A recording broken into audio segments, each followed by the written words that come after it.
Bugun Farg'onaning eng zo'r tumanlaridan biri bo'lgan Buvayda tumani haqida gaplashamiz. Video yoqsa like bosib qo'yinglar. Qani, ketdik. Bir bor yo'qlab kelmaysanmi? Sog'inganim bilmaysanmi? Bir bor yo'qlab kelmaysanmi? Sog'inganim. Buvayda tumani 1973-yilda 26-dekabrda tashkil topgan va hozirgi Yangiqo'rg'on shaharchasi uni markazi etib belgilangan. Buvayda tumanining umumiy maydoni 0,279 kvadrat kilometrni tashkil etadi. Tumanda 55 ta mahalla fuqarolar yig'ini va 88 ta aholi punktlari mavjud. Siz Buvaydani qayerdan kuzatyapsiz? Kommentariyalarda yozib qoldiring. Aholi soni esa 2025-yil 1-yanvar holatiga ko'ra 252 mingdan oshiq ekan.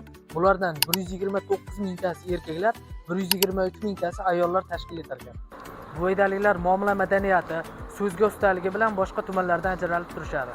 Buvaydaliklar asosan dehqonchilik, hunarmandchilik va savdo-sotiq bilan shug'ullanishadi. Video yoqqan bo'lsa like bosing, buvaydalik tanishlarga jo'natib qo'yamiz.